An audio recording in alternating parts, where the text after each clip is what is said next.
Ryan Seacrest here. When you have a busy schedule, it's important to maximize your downtime. One of the best ways to do that is by going to ChumbaCasino.com. Chumba Casino has all your favorite social casino games like spin slots, bingo, and solitaire that you can play for free for a chance to redeem some serious prizes. So hop on to ChumbaCasino.com now and live the Chumba life. Sponsored by Chumba Casino. No purchase necessary. VGW Group. Void where prohibited by law. 21 plus. Terms and conditions apply. Please be advised, this episode does have content that some may find distressing. As always, listener discretion is advised and it is not suitable for anyone under the age of 13. Hello and welcome to It's Murder Up North. This is the third part of the Dennis Nilsen episodes, with the first part covering his early years, while the second covered the murders at Melrose Avenue. If you haven't listened to these episodes, please do so before proceeding with this one. At the end of the last episode, Nilsen had dissected and burned the bodies of at least 6 victims before he vacated the premises and moved to a new flat in Muswell Hill. Viewing this as a fresh start, he tried to put the murders behind him, but he could not resist the urge to kill. Join me as I delve into the stories of his final victims and the experiences of those who survived.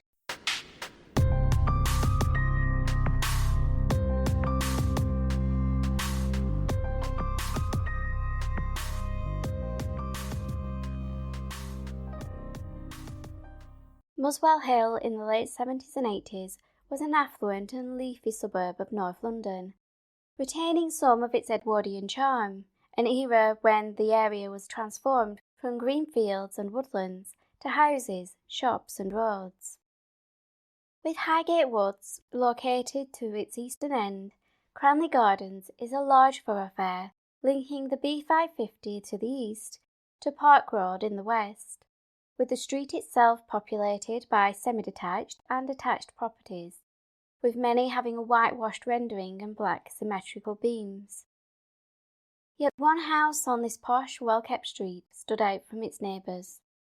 23 Cranley Gardens, with its weed-ridden frontage and weathered facade, was once a substantial family home, but had been divided up into flats. It was into this property that Nilsen moved in October 1981, taking up residence in the top-floor flat, accessed by a narrow staircase lit by a skylight.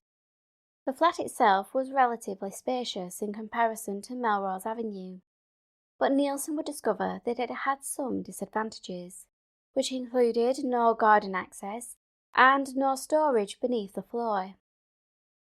Entering the flat, one found the compact kitchenette, beyond which was the access to a small bathroom, which consisted of a toilet and a sink on the left-hand side, and a bathtub on the right, located beneath the sloping roofline.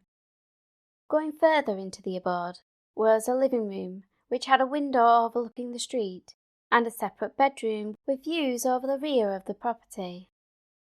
Within a month of moving in, Nilsen's dark side surfaced once more. In December 1981, Nilsen met a man in a West End pub. The pair drank and conversed before parting ways.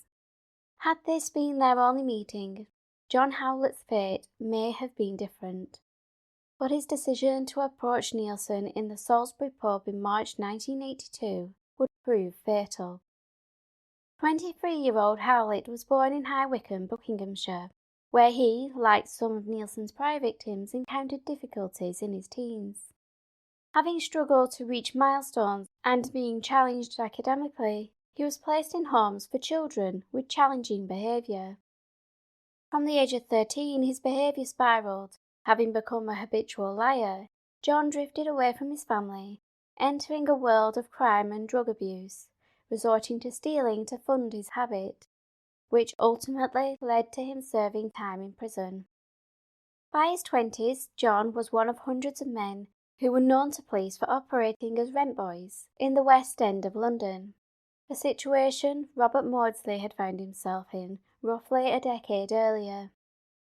As detailed previously, the streets of the capital could be a lonely and hostile environment, with many men arriving in London as teenagers, hoping for a better life, only to find themselves living rough, exploited or abused while forced into selling their bodies in order to survive or fuel addiction.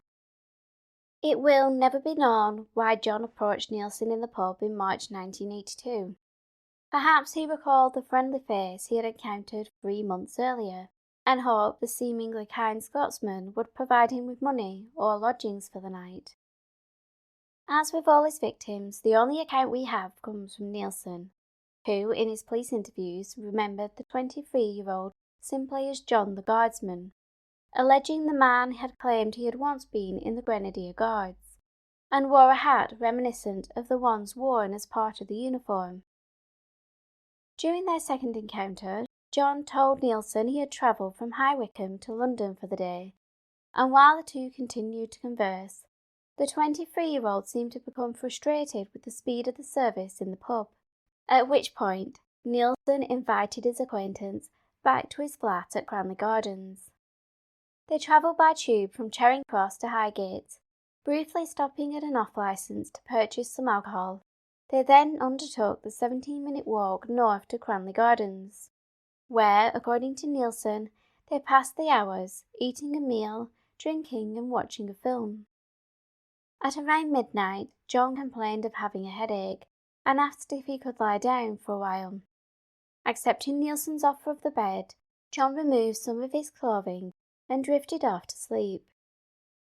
An hour later, his host attempted to rouse him from his slumber, advising his guest that he had overstayed his welcome and that Nilsen planned to phone for a taxi. The inebriated John moaned that he did not feel like moving, as he drifted back into a drunken stupor. For a while Nilsen sat on the edge of the bed, drinking from his bottle of rum and contemplating what to do with his unwanted guest. His irritation grew, when spying the loose upholstery strap hanging down from beneath the armchair, he walked over and ripped it from its fixings, before returning to the bed, where he wrapped the tough fabric around John's neck, while stating to him, "It's about time you went." The attack transformed John from being seemingly docile and helpless to someone who was fully aware of what was happening and was prepared to do anything to defend himself. Momentarily he did gain control and wrapped his hands around Nilsen's neck. Yet as the pair struggled, it would be John's head which made contact with the bed frame, knocking him unconscious, allowing Nilsen to finish the job.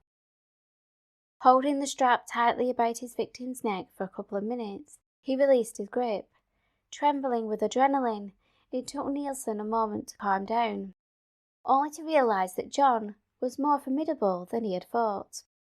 Not only had the 23-year-old fought back, but remarkably he was still breathing.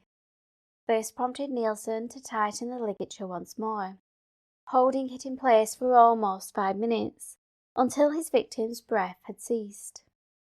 Allegedly shaken by the incident, and his neck sore from John's grip, the redness of which lingered for several days, Nilsen stumbled out of the room to calm Bleep, who had become unsettled by the commotion. Having soothed his dog and settled his own nerves, Nilsen returned to the immobile body on the bed. Lying down beside the passive and half-dressed figure, Nilsen was surprised to discern the faint but distinctive sound of John's heart beating, prompting another failed attempt to strangle him. An exasperated Nilsen carried the body into the cramped bathroom and slung it over the side of the bath, with the head touching the bottom of the tub. Turning on the taps, he watched as the water began to envelop John's face, as bubbles of air escaped from his nose and mouth, rousing the man, who, though weak, still tried to fight. But Nilsen held him down until the bubbles dissipated and the struggling man moved no more. John would not be a part of Nilsen's ritual, in which he bathed, dried and paused the body. Perhaps like Malcolm Barlow, the murder was not born from the same urge or fantasies which had driven his earlier murders.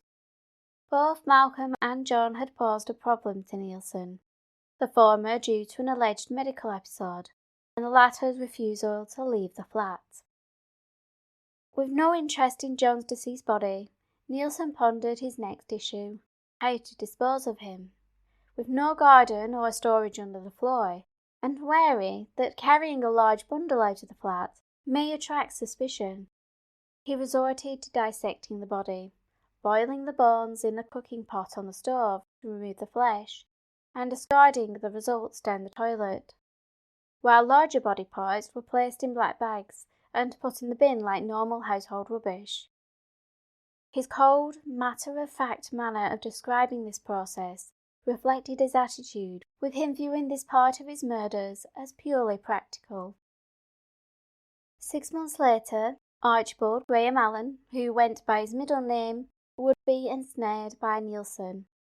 Details regarding Graham's life are scarce, but he was born in Motherwell to steelworker Jack and his wife, Selina.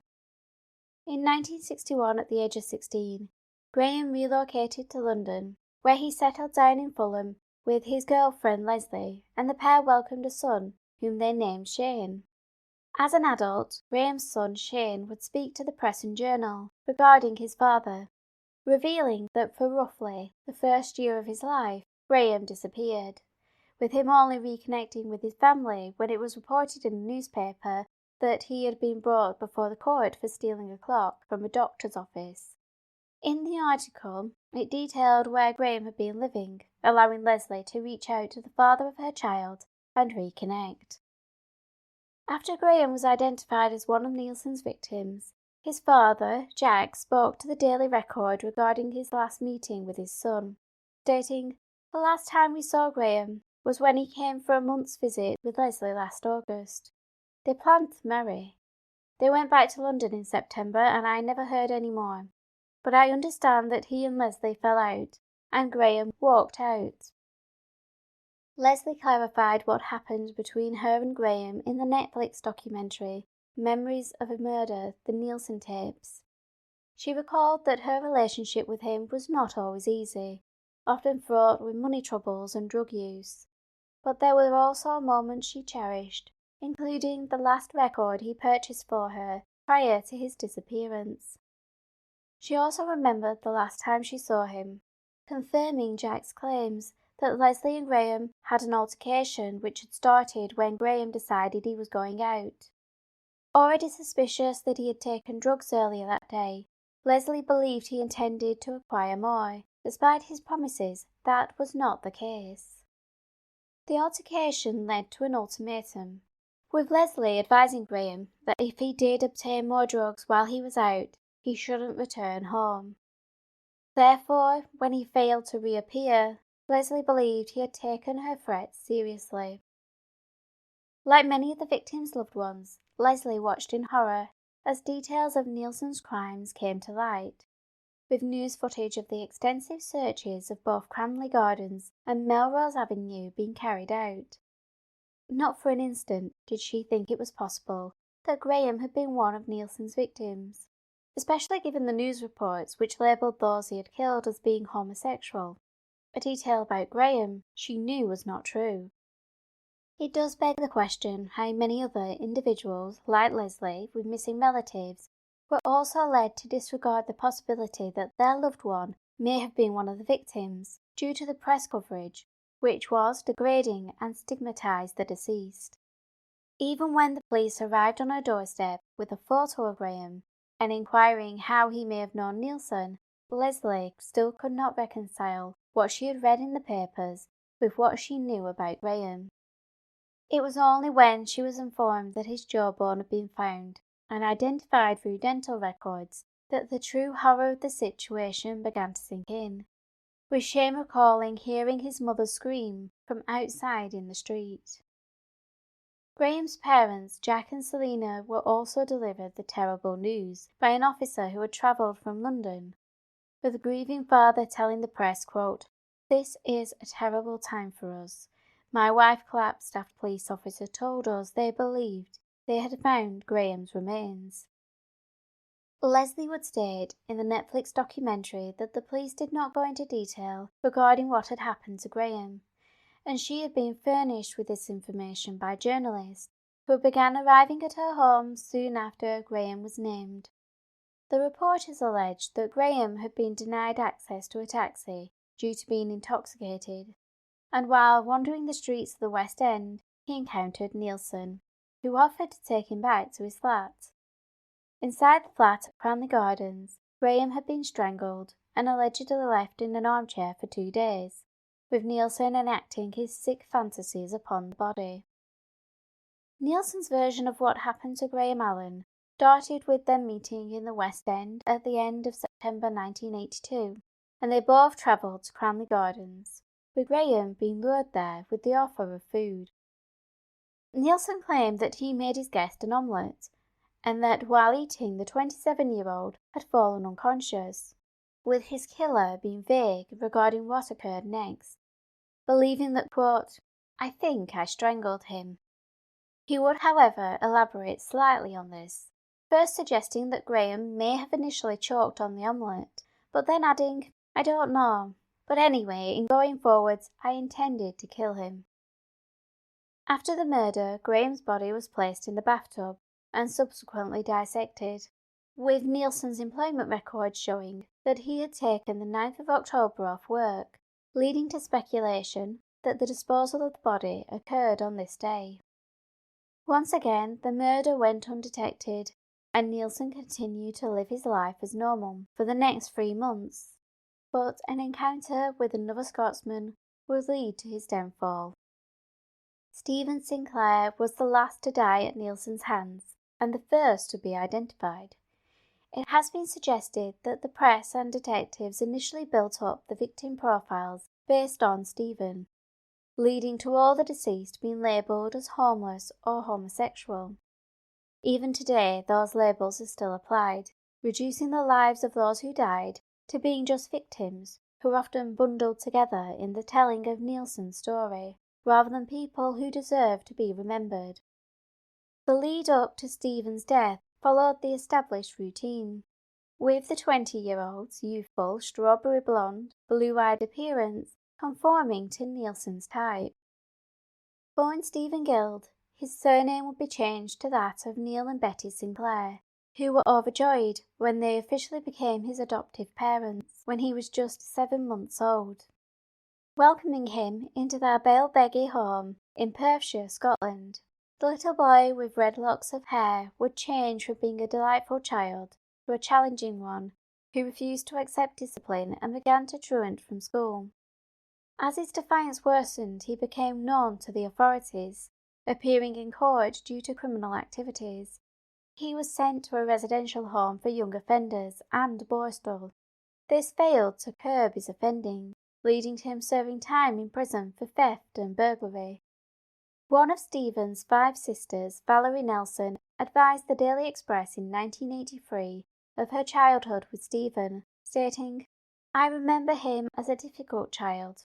I was really quite frightened of him. He had a mop of red curly hair and was a bit of a loner. He also suffered from epilepsy." She elaborated on this to the Daily Record just days after his body was found, quote, "Stephen always disliked any sort of discipline. My parents tried their best to help him, but it didn't seem to do any good. He started playing truant and had to be sent to a child guidance centre. For a time he was in a psychiatric hospital in Dundee. He left home when he was about 11. My dad used to go and see him wherever he was. I last saw Stephen 2 years ago in a street in Perth. He didn't say anything, and the next thing I heard, he was in London." Responding to her brother's death, Valerie added, "The news of what has happened is a terrible blow." Unbeknownst to his family in Scotland, Stephen's last 2 years of life were spent in the seedy streets of London, trapped in a vicious cycle of substance abuse, homelessness, and hopelessness. He was known to welfare workers in both Scotland and England due to his criminality, his homeless status, and self-harming, with it being alleged that on one occasion he had threatened to douse his body in petrol and set himself alight. The Daily Record reported that Stephen had made efforts to improve his life, particularly as he had become wary of the dangerous and sordid nature of life on the streets of London. Desperate to find stability through work and a home, he sought assistance from the Scottish Welfare Association. They organised a place for the red-headed Scotsman, but it seemed he could not escape.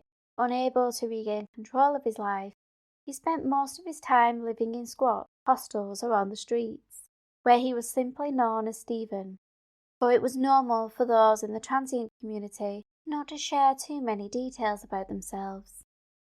There was, however, another side to Stephen, which Hattie Llewellyn-Davies was able to see when he frequently visited the Piccadilly Advice Centre, a charity aimed at helping young people find work and housing. Hattie spoke with Michael Ogden for the BBC series The Nilsen Files, in which she recounted her memories of Stephen, whom she had gotten to know over the 6 months prior to his death, recalling he was, quote, a funny, lively young man full of hopes for the future, noting that he just wanted to be loved and respected. Reflecting on his circumstances, she stated, I don't think Stephen ever actively chose to end up on the streets. I think that happened, and I think he couldn't find ways out, adding that if you met Stephen when he was in a positive mood, you wouldn't see him as being anything but a human being. He was a real human being, and that was important.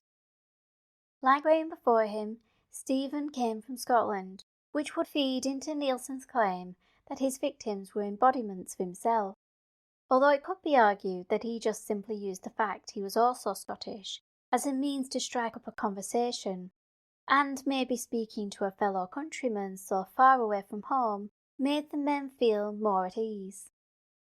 This familiarity combined with alcohol lowering their inhibitions, leading to them being willing to follow Nilsen home, which is what Stephen did on the evening of the 26th of January 1983. Having met Nilsen on Oxford Street, the pair made their way towards the tube station, yet briefly stopped at Centrepoint, a charity which focuses on helping the homeless. The 20-year-old disappeared inside while Nilsen waited outside, with the pair reuniting roughly 10 minutes later. Stephen was last seen by some acquaintances with a, quote, strange man, but they just assumed he was with a paying client. Nilsen and Stephen stopped at a fast food restaurant and an off-licence before making their way to Cranley Gardens, with them heading up the narrow staircase to the flat from which only one of them would emerge. It was just after 9 p.m. when the door to the flat was opened and the pair made their way inside. Stephen made himself comfortable on the armchair, unaware of the fate that had befallen others who had also sat there.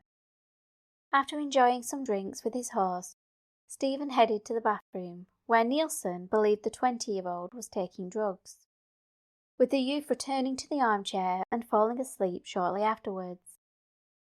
While his guest dozed, Nilsen listened to music via his headphones, but he too drifted off to sleep. Nilsen then claimed that when he awoke, Stephen was already deceased, and the only sign that anything untoward had occurred was a tie lying on the floor with a piece of string attached to it.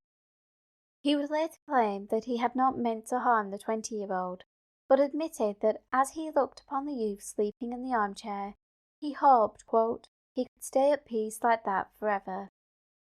Nilsen repeated his well-established ritual of bathing and drying the deceased, laying the body on the bed and covering the skin in talc, before resting beside him, with mirrors positioned on either side of the bed, allowing him to view their bodies together. He would later state that, as with his other victims, no intercourse took place, saying he was far too beautiful and perfect for the pathetic ritual of commonplace sex.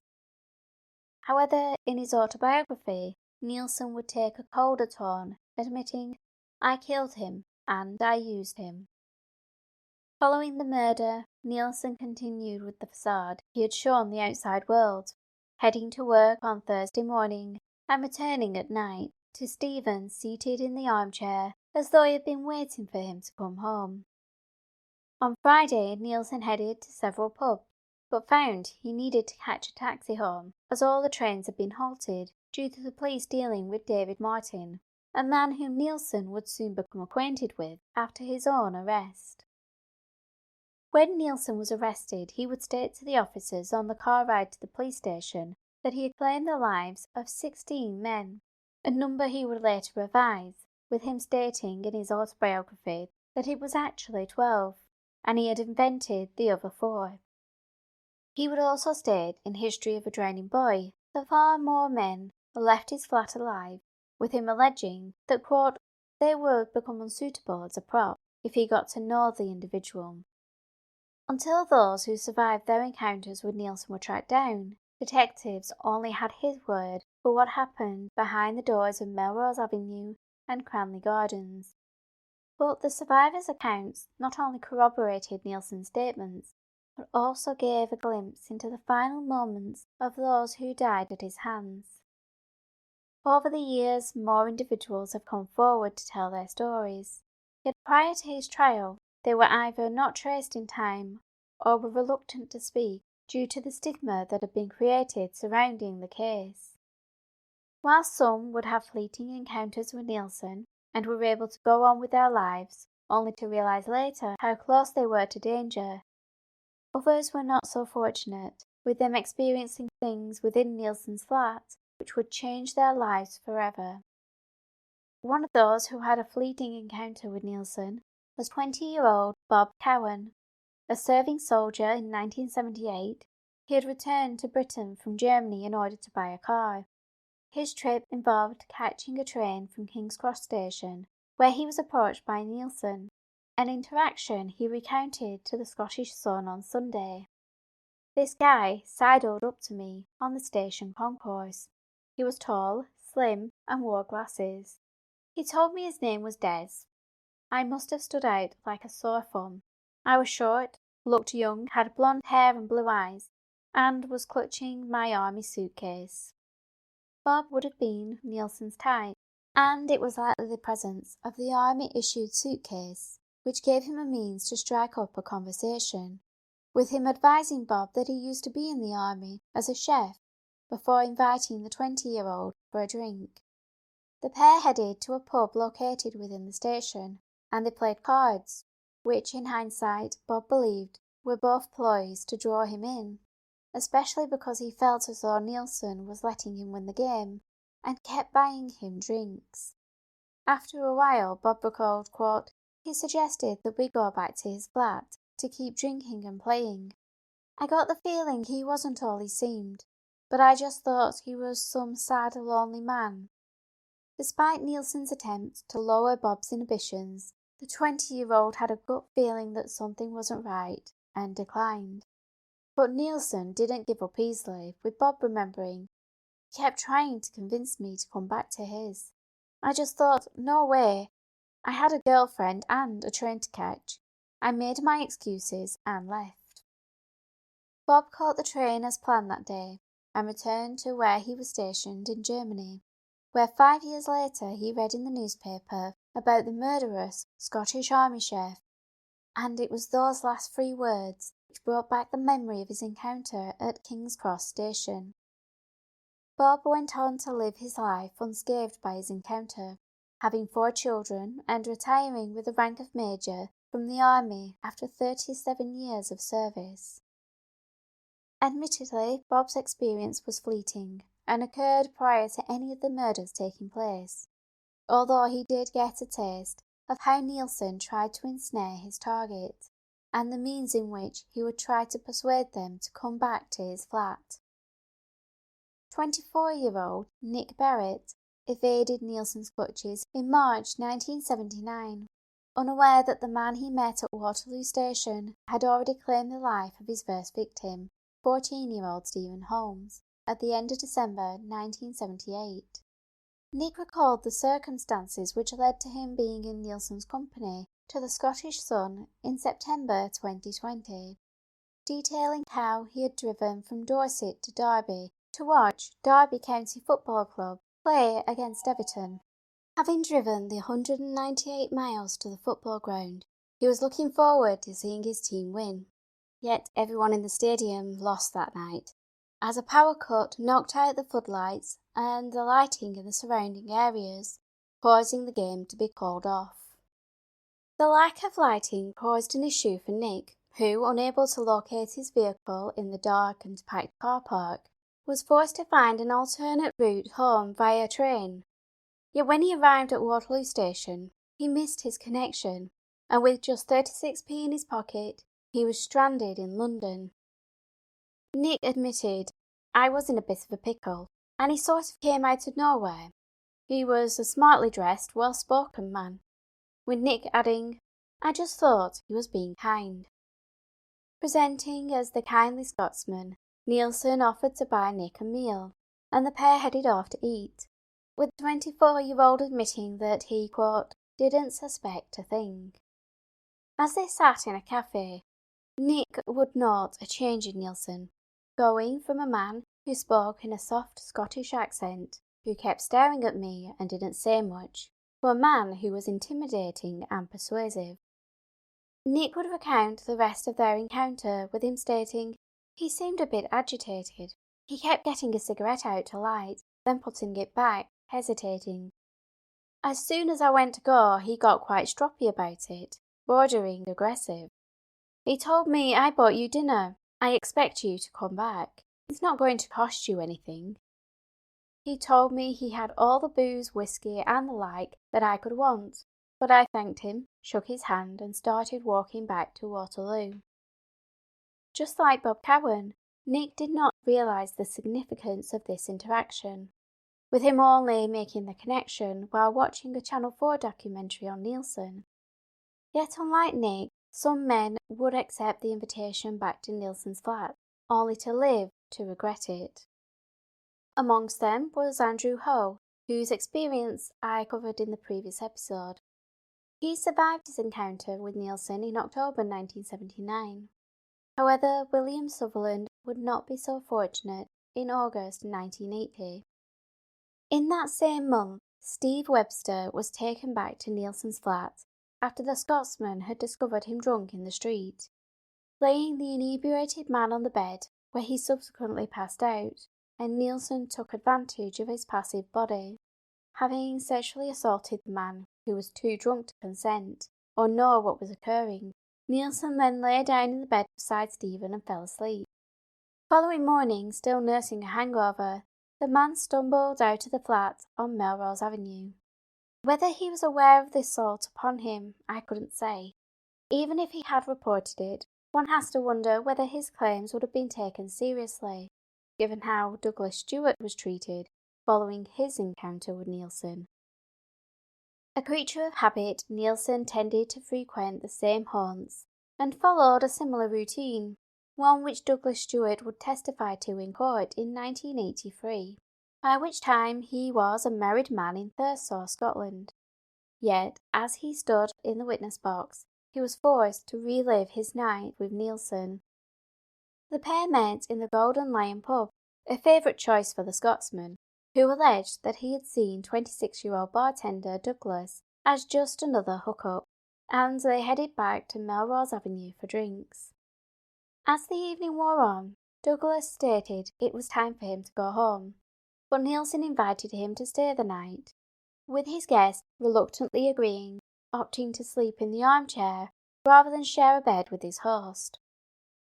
Douglas would state that when he awoke, Nilsen was standing behind him, tightening a tie about his neck in a seemingly motiveless attack. However, his assailant would later allege that he believed Douglas was planning to rob him. Nilsen described how he had retired to bed on the raised platform, but was too afraid to go to sleep, out of fear that Douglas would rob him. Therefore he waited until his guest was slumbering in the armchair, climbed down from the bed, crept across the floor, and attempted to strangle the unsuspecting sleeper, using Douglas's own tie. Yet he was clumsy in his attempt, with the intended victim waking up and fighting back. During the ensuing scuffle, Douglas managed to scratch Nilsen, who fell to the floor as both men struggled for control. As he lay there, Nilsen told Douglas he could take his money, but the perturbed 26-year-old replied that he had no intention of robbing him, going on to show his sincerity by giving Nilsen space to get to his feet. But the Scotsman was still wary of his guest, heading to the kitchen from where he retrieved a knife. Seeing the blade, Douglas repeated that he intended Nilsen no harm, and continued to speak to him until the host relinquished the knife, with Nilsen claiming he only did so when he realised that Douglas was telling the truth. Despite the altercation, the 26-year-old allegedly stayed another 20 minutes, as he talked to Nilsen before leaving at 4 a.m. He would not be gone long, however, with Douglas returning with 2 police officers. When asked to explain what had occurred, Nilsen stated they had been enjoying drinks, but was forced to throw Douglas out, leading the officers to make the assumption that it had been, quote, a homosexual quarrel. Douglas was advised he could file a formal complaint once he was sober, but he did not do so. However, he would appear in court to testify against Nilsen during the murder trial, where the defence tried to question his credibility, pointing out that he chose to stay in the flat for a further 20 minutes after the assault. They also got him to concede that he had sold his story to a newspaper, and that he had embellished the details. This may have included the claim that he woke up to find his legs were bound, an allegation Nilsen disputed, stating to the police upon his arrest that he could not recall the events that night, but he insisted he never bound his victim's legs or used a knife to threaten them. Despite these potential embellishments, it cannot be disputed that Douglas's statement helped fill in the overall picture of what had occurred behind the door of Nilsen's flats. On the second day of Nilsen's trial, Paul Nobbs from Watford took to the stand to divulge his experience on the 23rd of November 1981. In doing so, he was forced to reveal his sexuality, not only to his loved ones, but to the world. It was Nilsen's 36th birthday when Paul met him in the Golden Lion pub. The 19-year-old language student had been there since 1:30 that afternoon, having decided against attending a lecture. While in the pub, he began to be pestered by a couple of men, yet a third man intervened, a tall, slim, bespectacled Scotsman, who offered to buy him a drink. During their interaction, Paul found his new companion to be intelligent and engaging. The pair left the pub and headed to Noble's bookstore. After browsing the shelves for 15 minutes, Paul accepted Nilsen's invitation to return to the flat at Cranley Gardens. They arrived at the dingy residence, loaded with food and alcohol, at 6:15, and proceeded to carry out Nilsen's usual ritual of drinking, eating and watching television. Yet Paul would do something that went against the normal actions of Nilsen's victims. The 19-year-old called his mother twice, the first time to say he would be home soon, while the second, which took place after he had consumed a number of Bacardis and Cokes, was to advise her that he was feeling unwell and would be staying with a friend that night. It is possible that these phone calls were a factor in why Paul lived to tell his story. He told the court, "I remember very little of what happened after 7:30 p.m. However, he did recall that following his last phone conversation, he and Nilsen headed to the bedroom, where they undressed, and according to Nobbs, quote, we proceeded to kiss, cuddle, and fondle each other, but no intercourse took place, with the pair falling asleep next to each other." Paul stated that he woke up at 2 a.m. feeling ill. He headed to the kitchen for a drink of water and sat on the sofa, feeling nauseous and his head aching. But he explained these symptoms away as being caused by the alcohol and returned to bed.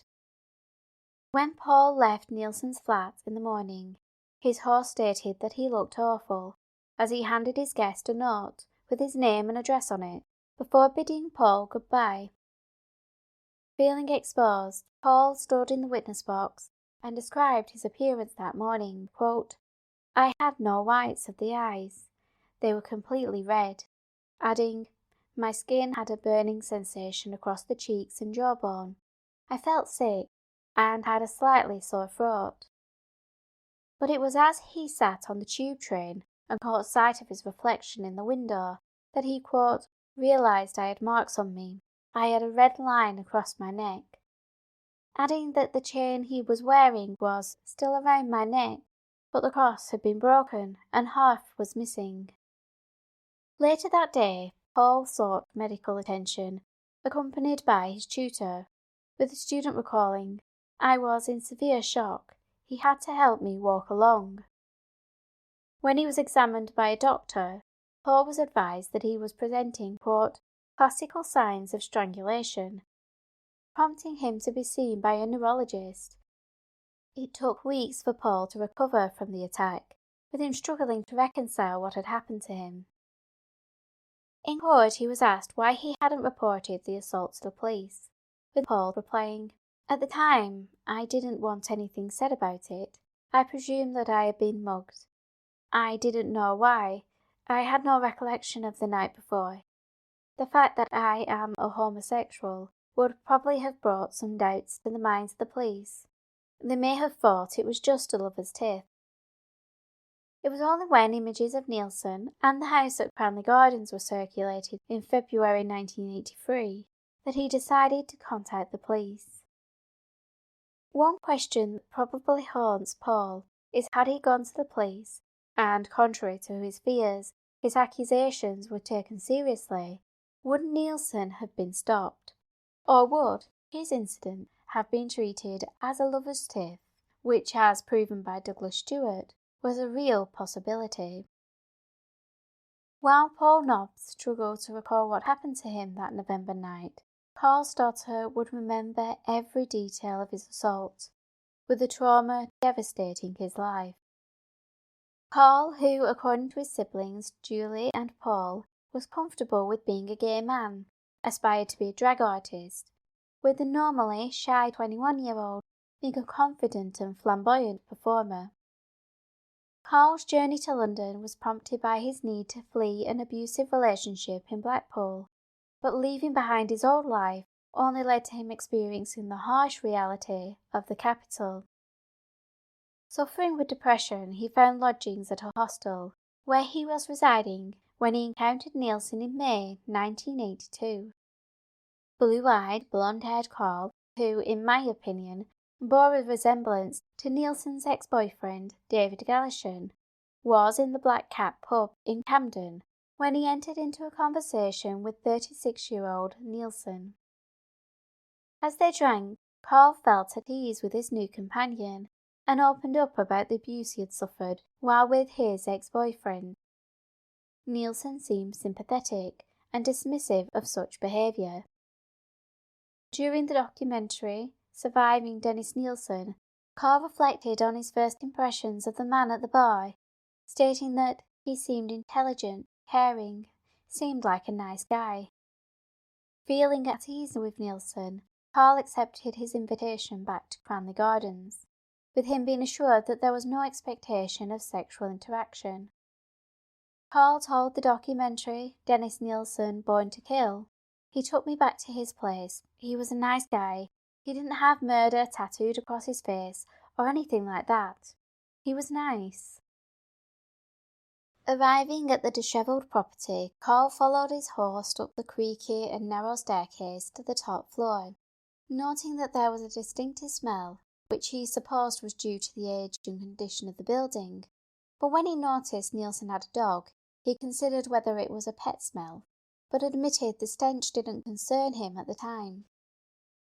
Inside the flat, the consumption of alcohol continued, after which Carl was led to the bedroom, where a sleeping bag was laid out open on the bed to act as a duvet.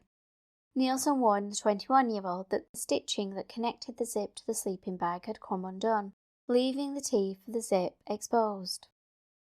Unconcerned by this detail, Carl claimed that the pair undressed and intercourse took place. However, in Brian Masters' text, Killing for Company, which was compiled from Nilsen's notes, it is stated that no sexual activity occurred. Despite this disagreement in the details, the end result was the same. Both men ended up cuddled up in the bed and fell asleep. This was when Carl's nightmare truly began, as he was suddenly wrenched awake, unable to breathe as he felt something tighten around his neck. Grabbing desperately at his throat, he realised his host was behind him. and Carl's initial panic was momentarily replaced by relief. Believing Nilsen was trying to help, as the Scotsman whispered, "Stay still." Yet the distress returned as the ligature continued to tighten. Carl blacked out, but was still vaguely aware of what was occurring as he felt his body being lifted and carried in Nilsen's arms. He was aware at the sound of running water, then felt his body being placed into it. When his head was pushed under the water, it shocked him into consciousness, with Carl struggling against the pressure which was keeping him submerged. He was able to surface on a couple of occasions, only to be forced back under, and each time his strength waned, until he slipped back into unconsciousness. He once again became aware he was being carried, feeling the soft sofa beneath his bare skin. Nilsen, believing his task was complete, returned to his bottle of rum and settled into his armchair, with him alleging to police that the trance-like state he entered into during the murders dissipated. And as it did, he noticed bleep licking Carl's face, prompting Nilsen to realise that his victim was still alive. The Scotsman alleged that he performed CPR, rubbed Carl's limbs to increase circulation, then carried him to the bed, where he held the 21-year-old close, in an effort to warm his body. How long Carl remained in the Cranley Gardens flat is uncertain, with some sources stating a day, while others allege it was 3 days. Yet throughout his stay, Carl drifted in and out of consciousness. While he had recovered some strength, he was still confused regarding what had occurred. But Nilsen explained that he had been tangled up in the zip of the sleeping bag and needed to be resuscitated. Vaguely recalling being submerged in water, Nilsen admitted he had placed him in the bath, explaining, quote, "You were in shock," and the 56-year-old had hoped it would bring Carl out of it. With the incident being explained, Carl felt that Nilsen had, quote, "brought me back to life," with him having no reason to suspect that anything untoward had occurred. Carl later acknowledged that you don't think that somebody's going to try and kill you. It was only when he observed his reflection that Carl could see the physical implications of the incident, noting his face was puffy and bruised, with a distinctive red mark around his neck. When he was well enough to leave, Nilsen offered to walk him to the tube station. However, in the documentary Surviving Dennis Nilsen, Carl disclosed that he believed that his host may have intended to attack him. Carl claimed that Nilsen told him the route they were taking was a shortcut, but they seemed to walk for several miles, which included a journey through Highgate Woods. It was while amongst the dense trees that Carl fell to the ground. As a dancer, he wasn't normally a clumsy person, and he believed Nilsen had caused him to fall. Yet whatever he was planning was interrupted by a passing dog walker. Whether Nilsen intended to harm Carl cannot be confirmed. It is possible that having suffered a traumatic experience, resulting in unconsciousness, Carl's coordination had been compromised, with the question being that if Nilsen had wanted to kill Carl, surely he would have done so while in the privacy of his flat. When the pair parted, Carl boarded the train and headed to the hospital, where he explained how his injuries had been caused. However, the doctor advised that the injuries were more consistent than him being strangled. Carl found himself unable to realise that this was the case, thinking to himself, if somebody's going to try and kill you, they're not going to let you walk out of their house. After resting for a week, the details of his encounter began to fade. The NHS states that strangulation can starve the brain of oxygen, which can cause temporary confusion. An individual can also have issues recalling the incident, with these memory issues usually being permanent, alongside ongoing issues with forgetfulness and difficulty concentrating. The parts of the attack he could remember, Carl tried to rationalise, particularly the incident with the bath, convincing himself it had just been a nightmare. Yet as the years passed, he would continue to question what actually happened, unable to determine whether it was real or a nightmare. It would be 3 months after the attack that Carl began to experience flashbacks, becoming debilitated with fear and shaking uncontrollably. Signs he was developing post-traumatic stress disorder, a condition formally recognized by the medical field in 1980. As his symptoms worsened, Carl turned to his family for help, but not knowing the circumstances and having little understanding that a traumatic experience can have long-lasting psychological effects, they did not know how to help him. His brother Paul recalled Carl ringing them in the early hours of the morning, terrified and screaming that someone had tried to kill him, noting that Carl was usually drunk during these calls. They tended to brush them off as, quote, just Carl fantasizing again. The drunken calls became so persistent that Paul admitted to disconnecting the phone line. With his family unable to understand, Carl sought medical help and was advised that his issues likely stemmed from his abusive relationship, with his belief that someone had tried to kill him being a manifestation of his trauma, and that the attack hadn't actually occurred. Carl would be given medication, but he continued to struggle to discern whether his experience was real, or, as others had insinuated, it was all in his head. This uncertainty, and the fear that he would not be believed, meant that he did not report the attack to the police. But it would come to light through Nilsen, who during his police interviews disclosed details of the assault, although he could not recall the name of the individual he had attacked. The details he did provide enabled detectives to track down Carl through a tip-off regarding an individual in a men's therapy group whose experiences bore striking similarities to how Nilsen had carried out his murders.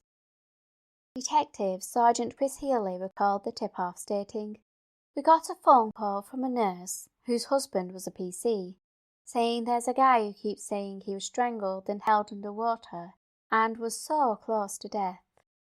He has these weird dreams about it, and he's really psychologically not well now." When he was brought into the station for an interview, Carl was unable to recognize photos of the house or Nilsen's face, but the mention of a sleeping bag caused the memories of that night to come flooding back. Sitting across the table from him was D.S. Healy, who remembered Carl's reaction as he was advised that what he had experienced had actually occurred, noting a look of realization dawning in Carl's eyes. Nilsen would not be charged with the attack on Carl, who was traced too late for them to add additional charges. However, it wasn't too late for him to testify, forced to revisit his traumatic experience once more. But the ordeal was made worse by the manner he was treated both in and out of the courtroom. His role as a drag artist was used to undermine his credibility, while the press failed to see him as a survivor, focusing more on his sexuality. Pale from lack of sleep, he had worn makeup, which led to him being referred to as effeminate and pathetic. While outside the courtroom, he was bombarded with homophobic rhetoric, with one person yelling that Nilsen should have killed him, while another spat at him. Although he has appeared in numerous documentaries regarding Nilsen, Carl never fully recovered from his trauma. The PTSD lingered, and the once vivacious drag artist retreated from the world. Leading a reclusive life, he turned to drink to cope with nightmares, flashbacks, and crippling fear, with him stating in the documentary Surviving Dennis Nilsen that the serial killer did end his life that day, adding, "It's tough being gay and being terrified of men." In January 2013, 52-year-old Carl Stotter was found deceased in his flat in Brighton, having fallen into a diabetic coma. For years, Carl believed the bleep had saved his life, yet in Nilsen's autobiography, History of a Drowning Boy, the release of which Carl had fought against, Nilsen presented a different narrative, alleging, quote, "When I revived him, it wasn't so much a change of heart as has been maintained, but an accident of luck and circumstances, going on to claim that Carl entered an aroused state while in the bathtub, resulting in him ejaculating, which tainted the water and ruined Nilsen's ritual. Seeing no further use for Carl in his fantasy, Nilsen lost interest in the unconscious body, choosing instead to abandon him on the bed until he regained consciousness. Like with all of Nilsen's recollections, it is hard to discern truth from fiction, but part of me is thankful that although Carl's trauma was terrible, to die with the thought that a dog saved his life is far kinder than the cruel revision in Nilsen's autobiography. Each survivor disclosed the technique Nilsen used to ingratiate himself with his victims. This included talking to them while they were playing on a pub's fruit machine. This occurred with Trevor Simpson on the 22nd of December 1982. The then 21-year-old would talk about his experience during an interview with the Liverpool Echo following the conclusion of Nilsen's trial. Having travelled from Belgium, Trevor was making his way back to his home near Derby when he stopped into a pub. Describing what happened next, he stated, "I was playing a fruit machine when he came up and asked, 'Are you winning?' I said, 'You don't win on these things,' and we got talking. He seemed pleasant enough, quite intelligent. I never realised he was gay, or I wouldn't have gone back with him. He told me he worked in a job centre and had been in the army and also the police. I mentioned I was on my way home to my sister's at Crewe, and then he said, 'I've got a spare room. If you want, you can stay at my place.'" Arriving at Cranley Gardens, Trevor recalled a fusty smell of rotten carpets, which permeated throughout the house, but was not present within Nilsen's flat, which was untidy, with a kitchen sink filled with unwashed dishes. As described by the other survivors, Trevor recalled being walking in the early hours, yet his experience differed, as he was startled awake by the room being filled with smoke. Fearing there was a fire, he fled from the bedroom, only to find Nilsen, in his underpants, standing calmly in the kitchen. Upon seeing Trevor, Nilsen headed into the smoke-filled room and returned with a pair of smouldering trousers. Was it an accident, maybe caused by a discarded cigarette, or had Nilsen tried to asphyxiate Trevor, as the police had theorised when they tracked down the 21-year-old? If it was the latter, it suggests that Nilsen had more than one method when it came to rendering his victims unconscious. Throughout this episode, I have disclosed the stories of numerous survivors, many of whom fled without drawing the suspicion of the other residents. But an incident roughly a week after Trevor's experience highlighted an instance when Nilsen's fellow tenants witnessed the aftermath of a failed assault. Occupying one of the rooms below Nilsen was New Zealander Vivian McStay and Dutch-born Monique van Root, who resided in the property during the 3 months leading up to Nilsen's arrest. The two young women, who had been travelling through Europe, had arrived in London with limited funds and only a few belongings, but they found their charming new neighbour to be friendly and accommodating, with 22-year-old Vivian describing in a Sunday Mirror exclusive that Nilsen, quote, "cast a spell over us with his words. We thought he was wonderful, and he became our knight in shining armour." Vivian and Monique often spent time in his flat, having a coffee and a chat. They also recalled he loaned them a large cooking pot, but on reflection shuddered to think it may have been the same one he used to boil his victims' skulls. It perturbed the girls why someone so charismatic was single and friendless, to the point they considered, quote, "setting him up on a blind date for him with one of our girlfriends." This never happened, but the girls did almost bear witness to the darker side of Nilsen's character on New Year's Eve 1982. Earlier that day, they were visited by Nilsen, who invited them to his flat for a drink, but they declined as they were in the middle of cooking a meal, with the Scotsman leaving after he said he hoped he would see them at the pub later. But the two girls decided not to go to the pub, opting to see in the new year in the comfort of their bedsit. Yet what they hoped would be a peaceful night proved to be anything but. When, a couple of hours after they had heard Nilsen and a companion return home from the pub, they were disturbed by a commotion emanating from his flat. Loud bangs and crashes frightened the girls, who were startled further by the sound of hurried footsteps racing down the stairs, followed by the front door slamming. As silence descended, the pair decided to check on their neighbour, concerned that he may have been attacked. Vivian recalled leaving the bedsit and seeing Nilsen on the stairs, describing him as though he was, quote, in a trance. We asked him if he was all right, and he mumbled something about his friend storming off after an argument. The man who had fled from Nilsen's flat that night was Toshimitsu Uzaya, who had become frightened when he believed he was about to be assaulted, as Nilsen had approached him with a tie held tight between his hands. In fear, Toshimitsu fought back and managed to escape.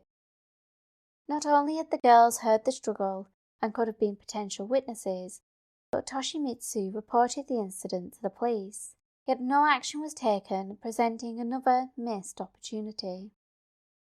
Had the police investigated and perhaps searched Nilsen's flat, they may have uncovered the remains of Graham Allen and John Howlett, and in doing so, at least one death, that of Stephen Sinclair, could have been prevented. With regards to Stephen's death, one man almost got caught up in the aftermath of the crime, when he called Cranley Gardens to collect some paperwork from the flat. Martin Hunter Craig had a complex relationship with Nilsen. He, like the Scotsman, felt he was different from a young age, which in turn made him feel isolated and unable to express his true self. Yet, unlike Nilsen, who repressed his sexuality and attempted to present as straight, Martin sought out a place where he hoped he would be accepted. Leaving his home in Exeter at just 14 years old, Martin made his way to London with just £10 and his hopes of acceptance. As was common with many who came to the capital, he ended up sleeping rough, finding a spot in a car park located behind Piccadilly Circus. From his spot, Martin would observe those who operated in the shadows, exchanging money and cavorting with other men. It was a secret side of London that most residents were either unaware of or chose to ignore. It wasn't long before Martin was brought into this seedy world, with an older man introducing him to what was dubbed the meat rack, where male sex workers plied their trade, going by aliases, so their true identity was never known by fellow sex workers or clients. Some of these individuals were the same age or even younger than Martin, and not all of them were gay. Some were just so desperate for money that they had no other alternative. While the clients, as detailed in Robert Maudsley's case, were often unsavoury or predatory characters, by the age of 19, Martin had been striving to break away from this life, working temporary jobs and managing to find shelter in hostels or on a friendly stranger's sofa. One seemingly kind individual ended Martin's life in 1979. Telling his exclusive story to the Sunday People in November 1983, Martin disclosed, "I met Nilsen in an amusement arcade in Leicester Square while playing Space Invaders. He started a conversation and later took me for a steak meal. I was quite used to this, as I worked as an escort for an escort agency, and being picked up was no surprise. I have taken money for sex with men and anticipated that this was going to happen that night." Arriving at Melrose Avenue, the then 33-year-old Nilsen showed 19-year-old Martin around the compact flat and its private garden, before the pair settled down on the sofa where they drank and listened to classical music. In another interview, which came out in the Daily Mirror on the day of Nilsen's sentencing, and has been repeated in various documentaries and articles, Martin recalled what happened after they had settled down for the night, with Nilsen taking to his platform bed while Martin opted to sleep on the floor. Reminiscent of the accounts by other survivors, in particular Trevor Simpson, Martin recalled being awoken in the early hours by smoke filling the room, and Nilsen straddling him, wielding a knife. In a sleepy daze, Martin pushed Nilsen off him and inquired what was going on. His host calmly explained that the 19-year-old had knocked the electric heater from its brackets, igniting a small fire, which Nilsen had extinguished, and he had used the blade to detach the hanging appliance fully from its brackets. As for why he was straddling his guest, the Scotsman said he was concerned for his welfare. At the time, Martin had no reason to question this seemingly plausible explanation, but in hindsight he was forced to consider the alternative, that Nilsen was planning to kill him. Over the years he pondered the inconsistencies as to why the fire was on when it had been a warm night, and his feet had not been close enough for him to accidentally knock the electric heater off the wall. But, as the saying goes, hindsight is a wonderful thing, and for Martin at the time, his host had prevented a calamity from occurring, leading Martin to return to the flat to spend the odd weekend when he was in need of a place to stay. Through Martin's accounts, we are provided the glimpse of Nilsen that few people saw, with the pair enjoying a casual relationship in which Martin would visit when he required a place to stay. He noticed that on each occasion Nilsen had changed something in the flat, telling the Sunday people furniture would be moved or removed completely, walls repainted or newly papered. He would also notice the repugnant stench that lingered, but explained that away due to the run-down state of the property. However, there were other aspects regarding Nilsen's behaviour which at the time Martin either didn't understand or couldn't perceive as a red flag, including the Scotsman's tendency to feign unconsciousness, which perturbed his guest, who only after learning about Nilsen's preference for acting out his fantasies believed he wanted Martin to participate, perhaps by taking advantage of Nilsen. He also recalled his host's attitude towards the individuals who came to the job centre seeking assistance, with Nilsen speaking about them in a derogatory manner. Martin revealed to the Sunday people what Nilsen was really like when he was in the sanctuary of his own flat, stating, on the surface he was the strict civil servant, but once inside his home he turned into a vodka-swilling loudmouth, seeking vengeance on kids on the dole queue. He often said he would like to round up the scroungers and then rid the world of them. But as much as he detested his clients, he couldn't stop working. He was a workaholic. When Nilsen decided to move to Cranley Gardens, Martin alleged that he was asked to live with the Scotsman, but he declined, as despite his transient life, Martin was not ready for that kind of commitment, and was put off living with Nilsen due to his drinking and secretive attitude. He recalled how his companion wouldn't allow him to stay in the flat alone, nor could he open certain cupboards or drawers, and on one occasion Nilsen threatened him when he attempted to untie a bin liner in order to throw away some leftovers from a meal. This last incident showed Martin a glimpse of the more volatile side of Nilsen's nature, but he quickly reverted back to the seemingly charming man who shrugged the incident off with a joke. This manner of shrugging things off with humour was also present when Martin pointed out that the smell from Melrose Avenue seemed to have followed Nilsen to his new flat at Cranley Gardens, with Nilsen joking that maybe it was his dirty socks.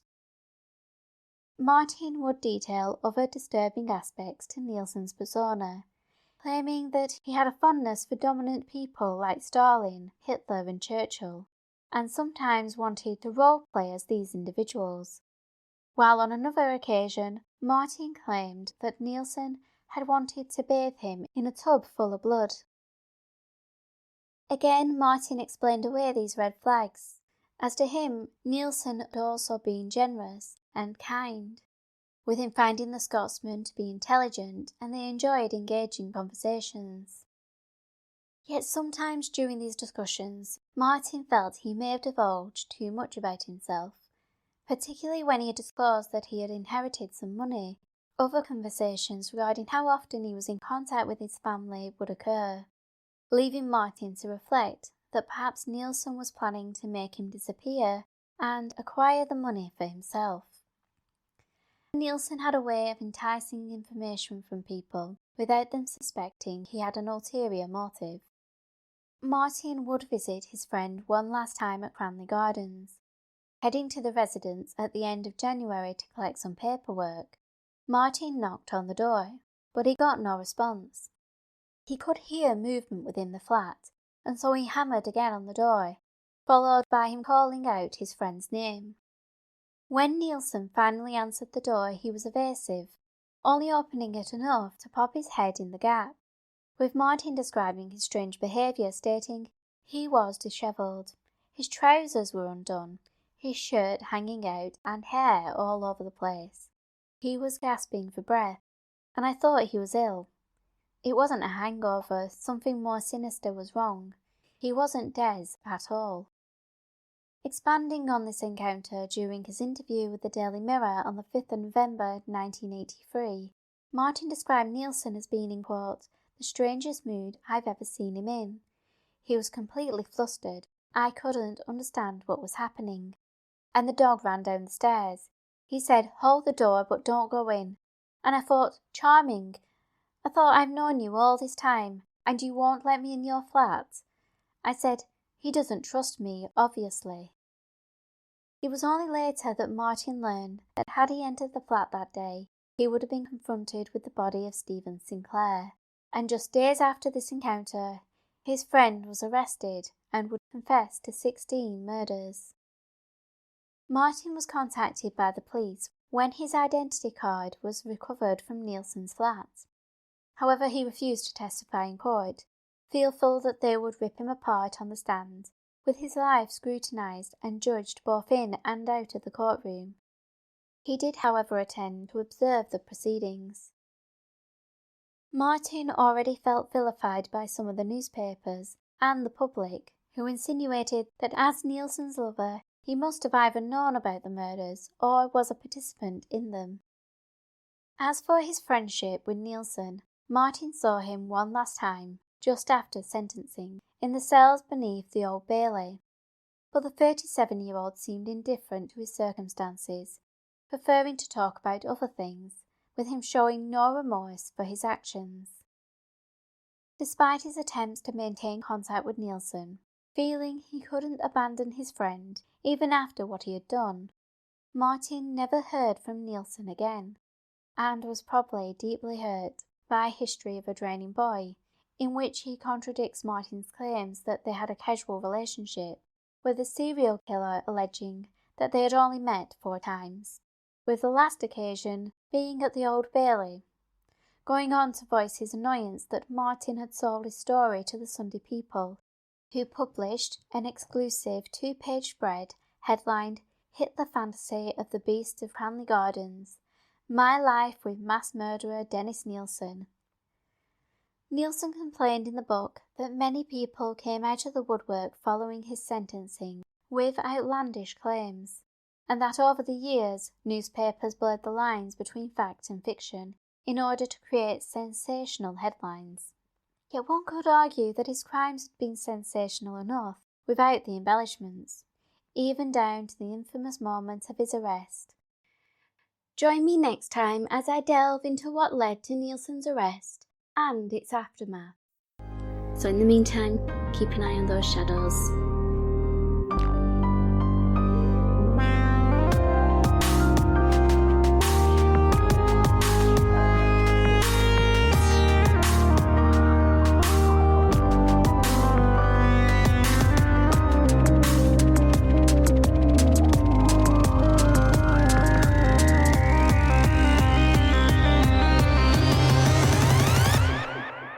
Hello, it is Ryan, and I was on a flight the other day playing one of my favorite social spin slot games on ChumbaCasino.com. I looked over at the person sitting next to me, and you know what they were doing? They were also playing Chumba Casino. Coincidence? I think not. Everybody's loving having fun with it. Chumba Casino is home to hundreds of casino-style games that you can play for free anytime, anywhere, even at 30,000 feet. So sign up now at ChumbaCasino.com to claim your free welcome bonus. That's ChumbaCasino.com and live the Chumba life. No purchase necessary. VGW Group. Void where prohibited by law. See terms and conditions. 18+.